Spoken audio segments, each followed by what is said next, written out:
BNP police হত্যার বিচার যেভাবেই করুক না কেন, এটি শেষ বিচার নয়। আসল বিচার হবে সেদিন যেদিন আওয়ামী লীগ পুলিশ হত্যার বিচার করবে। আজ যারা থানায় এসে জোর গলায় পুলিশ হত্যার জন্য গর্ব করছে, সেদিন তারা দেশ বিদেশে লুকোনোর জন্য গর্ত খুঁজবে। সার্জিসরা এখনই খুব ভয়ে ভয়ে রয়েছে, তাই তারা কখনোই নতুন সরকারকে হুঙ্কার দিচ্ছে, আবার কখনো অনুরোধ করছে। ক্ষমতাসীন দল বিএনপি তাদের কাজে কর্মে আওয়ামী লীগকে ছাড়িয়ে যাওয়ার প্রতিযোগিতা শুরু করেছে।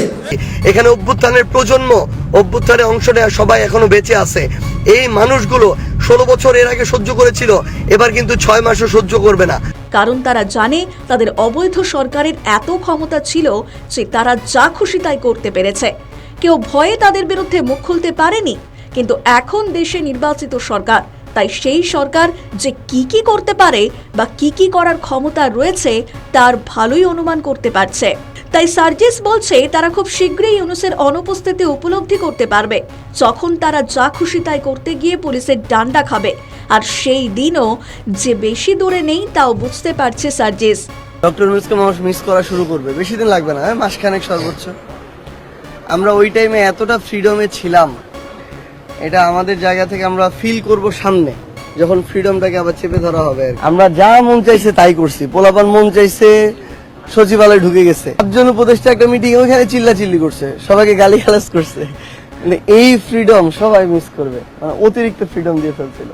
এই যে এখন কেউ একটা আন্দোলন নামানোর সাহস করবে, শাহবাগ ব্লক করার এত সহজে সাহস করবে? অন্তর্বর্তী সরকার জুলাই আগস্টে ঘটা যে কোনো হত্যাকাণ্ড থেকে ছাত্র নেতাদের দায় মুক্তি দিলেও সেটা ছিল সাময়িক। এখন ক্ষমতায় এসেছে বিএনপি, তারা চাইবে এই দায় মুক্তি উঠিয়ে দিয়ে এই ছাত্র নেতাদেরকে তাদের অধীনে রাখতে। বেশি বাড়াবাড়ি করলেই তাদের কাছে আইনি নোটিশ যাবে, হয়তোবা গ্রেপ্তারও করা হতে পারে। কারণ বিএনপি সরকার চাইছে পুলিশ হত্যার বিচার করতে, সেই সঙ্গে ছাত্র নেতাদের দাবিয়ে রাখতে। কিন্তু এই বিচারও শেষ বিচার নয়। যেদিন আওয়ামী লীগ ক্ষমতায় আসবে সেদিন হবে আসল বিচার। পুলিশের কুপিয়ে পিটিয়ে, আগুনে পুড়িয়ে এবং সেই মৃতদেহ ব্রিজে ঝুলিয়ে রেখে যে নির্মমতার পরিচয় দিয়েছে, তার সঠিক বিচার করতে পারবে একমাত্র আওয়ামী লীগই। আর তাই এই ছাত্র নেতারা চাইছে বাংলাদেশে যেন তেন প্রকারে কোনো দিন আওয়ামী লীগ ফিরতে না পারে। তবে তাদের চাইলেই তো হবে না, জনগণ চাইছে কি সেটা দেখতে হবে। কিছু উগ্র পাকিস্তানপন্থীর কথাই তো আওয়ামী লীগ নিষিদ্ধ হয়ে যাবে না। যারা জঙ্গিবাদ কার্যকর করার জন্য সমন্বয়ক সেজেছিল, পুরস্কার হিসাবেই তাদের অনেকেই বহু ক্রিপ্টোকারেন্সির মালিক হয়ে গিয়েছে। যারা সাধারণ ছাত্রদের ভুল বুঝিয়ে মাঠে নামিয়েছিল, মাদক খাইয়ে যাদের উগ্র করে তোলা হয়েছিল আন্দোলনকে রক্তক্ষয়ী এবং ত্বরান্বিত করতে, সেই আহত ছাত্ররা আজ তাদের ভুল বুঝতে পেরেছে। একটা অন্তর্বর্তী সরকার এলো, আবার চলেও গেল, কিন্তু সেই সব আহত এবং নিহত ছাত্ররা বিচার পেল না কেন? হাসনাত, সার্জিস, নাহিদরা তো বহু কোটি টাকার মালিক হয়ে গেল, কেউ আবার এমপিও হয়ে গেলেন। কিন্তু সেই আহত বা নিহত জুলাই যোদ্ধাদের কি হলো? তবে নাহিদ, হাসনাত, সার্জিসদের তাদের নিয়ে কোনো মাথা ব্যথা নেই। তাদের ভয় হলো সরকার বদলে গিয়েছে।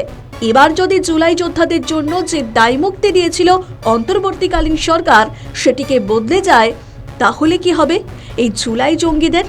বৈষম্য বিরোধী ছাত্র আন্দোলনের সমন্বয়ক হাসনাত আব্দুল্লাহ আগেই দাবি করেছে, দেশের রাজনীতিবিদরা হাত মেলাচ্ছে, তাই বিপ্লবীদের ফাঁসির দড়ি এগিয়ে আসছে।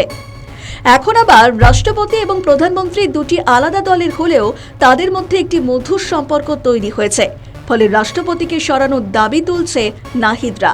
মান, শ্রদ্ধা, ভাব, গাম্ভীর্য সম্পূর্ণ ব্যক্তিত্ব প্রয়োজন, তার কোনোটাই আসলে তার নেই, বরং নানা অপরাধে তিনি অভিযুক্ত। ফলে এখন সময় এসেছে তার অভিশংসন করে তাকে সরানো, দ্বিতীয়ত তার বিরুদ্ধে মামলা করে তাকে দ্রুত সময়ের মধ্যে গ্রেফতার করা। এটা আমরা মনে করি এই নতুন সরকারের অন্যতম দায়িত্ব। হয়তো তারা রাষ্ট্রপতিকে সরিয়ে দিতে পারবে, কিন্তু দায় মুক্তি বাতিল হলে তারা যে হাজার হাজার পুলিশ হত্যা করেছে সেই বিচার শুরু হলে তারা কিভাবে নিজেরা বাঁচবে? ব্যুরো রিপোর্ট, নিউজ বর্তমান।